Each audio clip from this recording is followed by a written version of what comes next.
Saatnya Anda menyaksikan Kompas Bisnis, Saudara, bersama saya, Ian Rahman. Saudara, Presiden Prabowo Subianto menargetkan pertumbuhan ekonomi sebesar 6% pada tahun 2027. Target ini lebih tinggi dibanding tahun 2026 yang sebesar 5,4%. Untuk menopang target tersebut, RAPBN 2027 memproyeksikan pendapatan negara 3.426 triliun rupiah dan belanja lebih dari 4.000 triliun rupiah.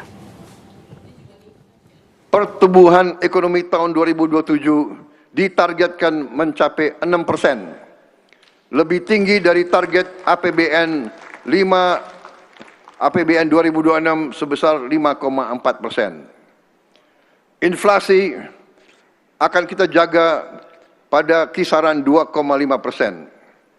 Suku bunga SBN 10 tahun diperkirakan 6,9%. Nilai tukar rupiah kita berada pada kisaran 17.500 rupiah per 1 dolar Amerika Serikat.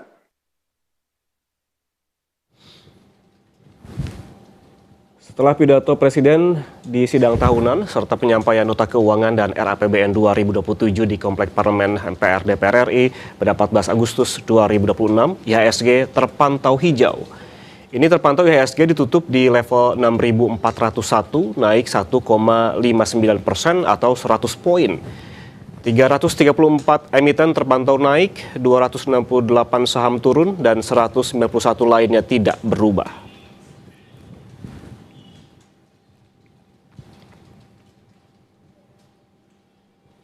Meski IHSG naik, namun nilai jual bersih alias net sell dari investor asing tercatat keluar sebesar 1,03 triliun rupiah.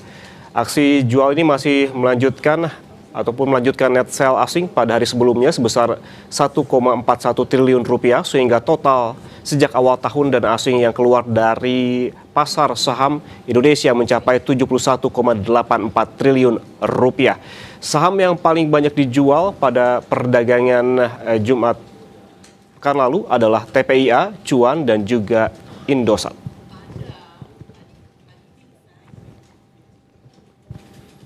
Sementara itu, Saudara, Menteri Keuangan Purbaya Yudisadewa membuka peluang penerapan jenis pajak baru tahun depan. Namun penerapan akan dilakukan dengan syarat pertumbuhan ekonomi menembus 6% secara konsisten sesuai dengan target pemerintah untuk tahun 2027.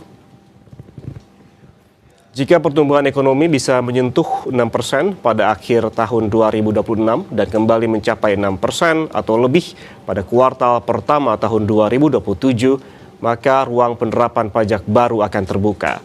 Meski demikian, Purbaya memastikan penerapannya juga mempertimbangkan indikator pendorong ekonomi lainnya, seperti daya beli masyarakat. Sebelumnya, Purbaya menilai kinerja perekonomian sepanjang tahun 2026 tak lepas dari sinergi kebijakan moneter, fiskal, dan sektor keuangan yang baik. Sehingga ia pun optimistis ekonomi akan mencapai 6% pada tahun depan.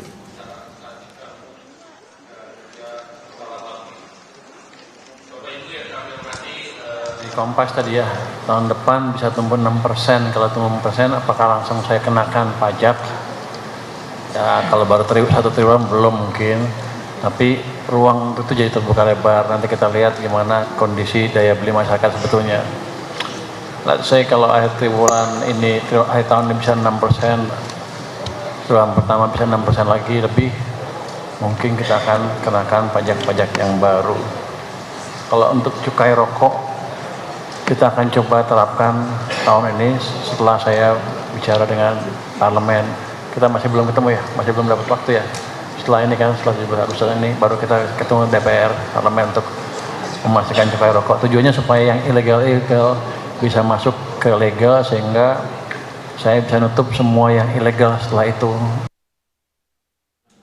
Sementara itu, Saudara, staf ahli bidang peraturan dan penegakan hukum pajak Kementerian Keuangan Iwan Juniardi bilang penerimaan perpajakan bisa dimaksimalkan, salah satunya dengan optimalisasi Cortex.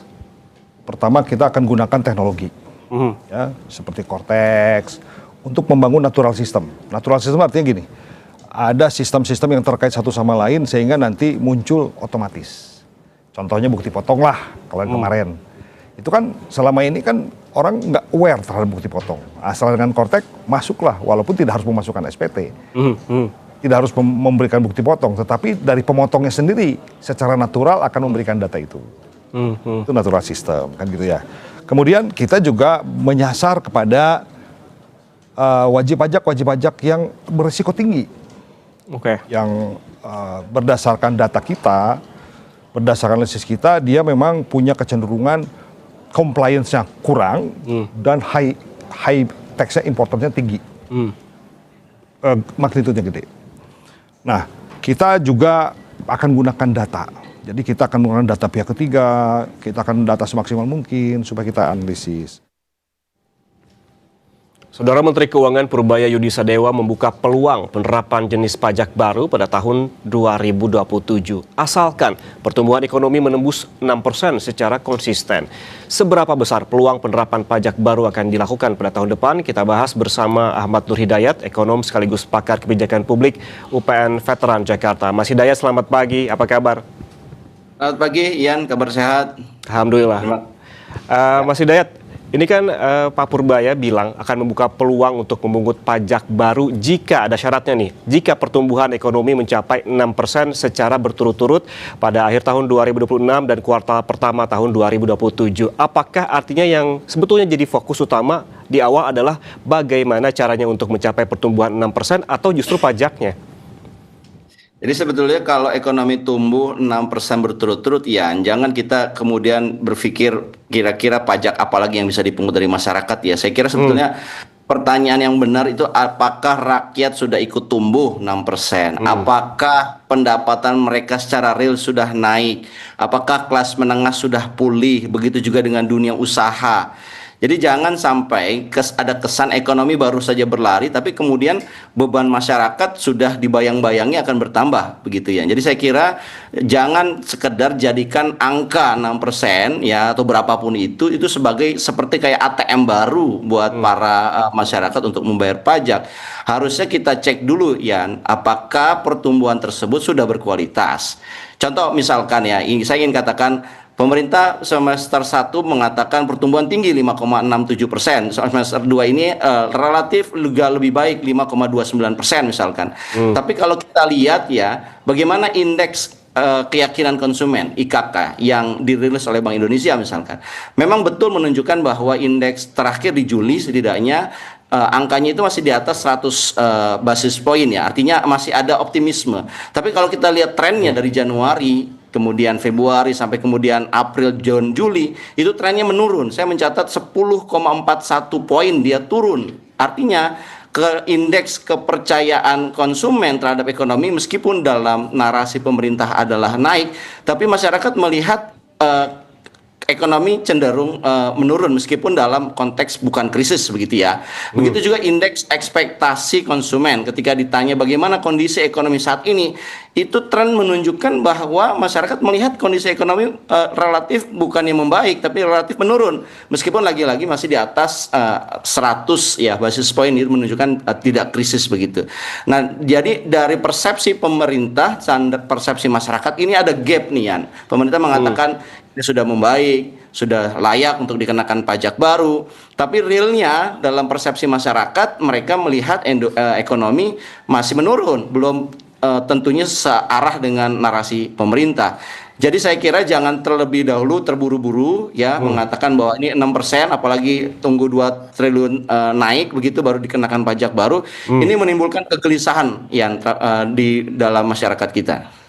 Oke, seperti Anda sebutkan tadi dengan kondisi ekonomi saat ini, data yang juga Anda baca adalah dari masyarakat adalah kondisi ekonomi menurun walaupun tidak jauh dari krisis begitu.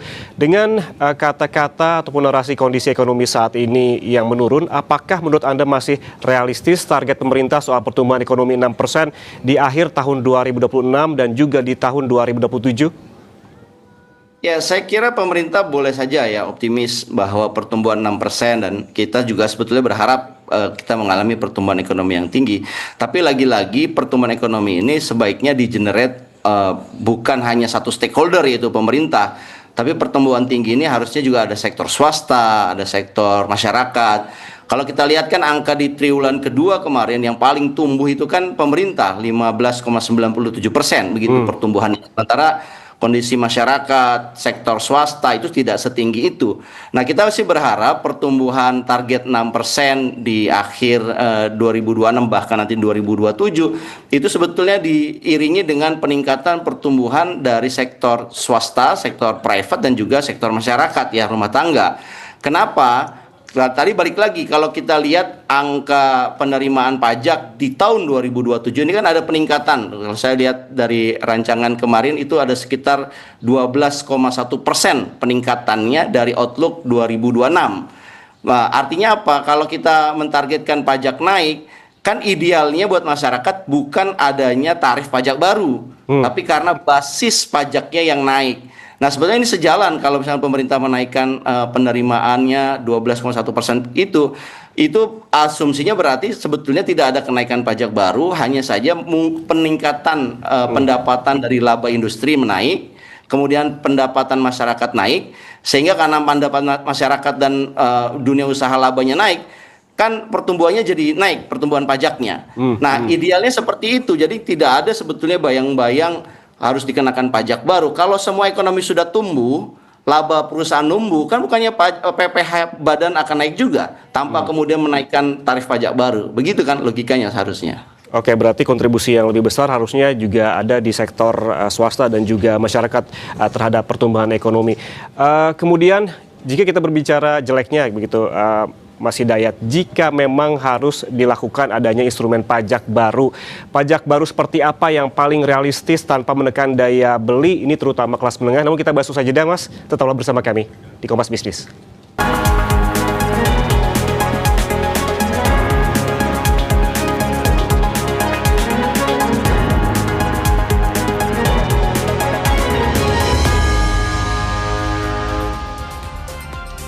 Soal potensi pajak baru di tahun 2027, kita kembali berbincang bersama Ahmad Tur Hidayat, ekonom sekaligus pakar kebijakan publik UPN Veteran Jakarta. Mas Hidayat, tadi kita sempat berbincang terkait dengan jika pertumbuhan ekonomi 6% ini tercapai, menurut Anda instrumen pajak baru seperti apa yang paling realistis tanpa menekan daya beli terutama kelas menengah? Ya, yang saya kira yang pertama kali harus dipertimbangkan adalah kelas menengah tidak boleh dikenakan pajak yang berlebih. Jadi persepsi masyarakat kelas menengah sudah sangat heavy ya dengan beban ekonomi. Ini harus betul-betul direalisasikan begitu supaya masyarakat kelas menengah bisa setidaknya bernapas lega, pertumbuhan ekonomi setidaknya bagus 6%, tapi jangan kemudian mereka yang dikejar pajaknya. Saya kira kita pertama harus menggunakan prinsip bagaimana pajak yang sudah dibayar patuh oleh kelas menengah ini tidak diberikan tekanan tambahan. Tetapi kita harus mencari sumber-sumber pajak baru yang belum dikenakan. Contoh misalkan kepatuhan pajak dari orang-orang yang super kaya misalkan. Jadi bagaimana orang-orang super kaya ini ya dilihat, dikejar kepatuhannya. Jangan pekerja yang bergaji begitu ya dikejar-kejar dengan beban tambahan baru. Itu yang pertama. Yang kedua, saya kira kita perlu melihat laba dari multinational company yang ada di Indonesia yang cenderung melarikan laba perusahaannya ke asing, ke luar negeri. Nah, ini yang perlu kita kejar karena mereka itu kan mendapatkan kekayaan atau profit dari dalam negeri, harusnya mereka membayar pajak lebih tinggi lagi. Dan yang paling penting yang ketiga saya kira adalah memperluas basis pajak ya, bukan lagi-lagi membebankan kepada kelas menengah. Nah, memperluas basis pajak itu bisa caranya adalah melihat mereka-mereka yang punya katakanlah aset mewah, properti kedua ketiga. Nah, mungkin yang kedua ketiga itu ya bisa diberikan pajak tambahan dibandingkan dengan masyarakat pekerja kelas menengah begitu. Oke, berarti yang patut dikejar begitu alih-alih kelas menengah ini adalah kepatuhan pajak dari yang super kaya dan juga meluas basis pajaknya juga mereka yang super kaya. Tapi kan kalau kita melihat Mas Hidayat, kita di tahun 2026 ini saja sejumlah hal terkait pajak jadi bahan pembicaraan. Di antaranya kita sempat berbincang mengenai pajak e-commerce, ada juga pajak aplikasi olahraga, hingga yang terbaru ada pajak kontrakan begitu yang jadi perbincangan masyarakat. Dengan melihat hal ini, berarti kalau Anda melihat seberapa besar sih potensi pemerintah akan memungut pajak baru tanpa sebetulnya melihat instrumen pertumbuhan dan juga daya beli? Iya, sebenarnya pajak baru itu ya adalah satu instrumen pemerintah. Memang pemerintah punya sovereignty ya untuk melakukan penambahan penerimaan pajak. Tetapi memang idealnya karena pajak ini kan bersifat itu dalam konteks teori ya, itu kan harusnya menjadi distribusi kekayaan. Jadi bisa saja dikenakan pajak manakala memang meskipun pertumbuhan tidak begitu tinggi, tapi kalau pemerintah melihat ya ada komunitas tertentu dari masyarakat yang memiliki kekayaan baru, nah ini bisa diberikan pajak tentunya. Tapi kalau seandainya kelihatannya memang mayoritas kelas menengah sedang berada dalam survival mode bertahan begitu, ya seharusnya pemerintah tidak malas untuk sekedar menaikkan pajak yang berlaku masif ya, retail ya, seperti misalkan menaikkan PPN atau menaikkan pajak penghasilan dari kelas pekerja. Memang itu bisa menciptakan penerimaan tambahan yang sangat besar ya, tetapi itu cara malas menurut saya yang dilakukan oleh policy makers, karena yang dibebankan lagi-lagi kelas pekerja dan mereka sebetulnya sudah dalam kondisi yang tidak baik. Nah, yang kalau mereka adalah bekerja untuk layanan publik yang baik, maka mereka berpikir mencari jalan lain daripada memajiki kelas menengah begitu. Dan saya kira ini yang harusnya ya kita harap policy makers terutama para fiscal policy itu berpikir kreatif. Ya jangan lagi-lagi dikenakan pekerja lagi, aplikasi yang dilakukan oleh kelas pekerja kayak aplikasi olahraga, e-commerce itu dipajakin. Itu kan namanya mereka tidak bekerja dengan baik ya, mereka hanya sekedar membebankan masyarakat dan caranya menurut saya tidak kreatif begitu. Oke, kalau kita ngomong soal kreativitas begitu ya, Kementerian Keuangan juga sempat bilang bahwa kemungkinan di tahun depan juga akan lebih mengoptimalkan Cortex. Ini sebagai salah satu kontributor penerimaan pajak. Jika betul-betul dioptimalkan, seberapa besar menurut Anda potensi Cortex di tahun depan dapat mendorong penerimaan pajak secara signifikan? Cortex itu kan basisnya digital ya, Ian ya. Jadi memang penggunaan digitalisasi dalam perpajakan ini memang cukup efektif. Jadi saya kira kalau pertanyaan Anda seberapa signifikan ya, ini akan signifikan. Tetapi ingat, Cortex ini kan mengambil crowding data dari berbagai sumber juga ya. Tidak hanya dari sumber perpajakan, bisa juga diambil dari sumber perbankan, dari juga sumber profit masyarakat lainnya. Dan lagi-lagi kalau menggunakan digitalisasi yang diburu adalah mereka yang sudah bayar pajak dan mereka yang sudah patuh itu diburu terus, nanti akan menimbulkan frustasi atau kegelisahan ya di kalangan orang yang sebetulnya sudah patuh. Jadi Cortex ini jangan dijadikan alat untuk memburu ya para orang-orang yang sudah bayar pajak, jangan memburu di kebun binatang begitu. Cortex ini harusnya bisa menjaring mereka-mereka yang belum membayar pajaknya dengan patuh. Ya, saya kira itu harus ditarget dengan penggunaan memang digital dan big data begitu. Jadi lagi-lagi ini sangat signifikan Cortex dalam meningkatkan penerimaan negara, tetapi ada kekhawatiran bahwa Cortex ini akan memburu mereka-mereka yang sudah patuh dalam membayar pajak begitu. Oke, kalau kita lihat Cortex juga ini Mas Hidayat, kita sempat berbincang dengan Kementerian Keuangan bahwa di tahun 2026 pada semester awal ini Cortex berkontribusi bahkan ada kenaikan sekitar 100%-an dibandingkan tahun sebelumnya. Artinya apabila memang ini dimaksimalkan potensinya sangat besar. Iya, ini akan sangat besar karena tadi ya dia menghimpun basis pajak secara digital. Dan saya kira ini memang menjadi game changers. Tapi lagi-lagi kan implementasi Cortex ini kan sudah saya mencatat ya dari Januari, Februari, Maret ini kan mengalami banyak persoalan. Baru di akhir-akhir ini terlihat ada progres ya, karena tadi ada penutupan batas terakhir masyarakat harus melapor pajak, jadi mereka akhirnya mengakses Cortex. Tapi tanpa ada seperti itu kan harusnya Cortex ini bekerjanya adalah bekerja secara organik ya, Ian. Artinya dia tidak lagi seperti kayak masyarakat baru di deadline dengan melapor pajak baru kemudian ada peningkatan. Kan harusnya dia secara bulanan, secara monthly dia bisa mengenerate informasi-informasi penerimaan pajak baru tanpa kemudian tergantung dari deadline yang diberikan kepada masyarakat begitu. Oke, memiliki potensi yang besar tapi juga harus ada evaluasi agar kedepannya juga Cortex ini semakin optimal lagi dalam hal penerimaan perpajakan. Terima kasih Ahmad Nur Hidayat, ekonom sekaligus pakar kebijakan publik UPN Veteran Jakarta atas penjelasannya bersama kami di Kompas Bisnis. Sehat selalu Mas. Terima kasih Mas.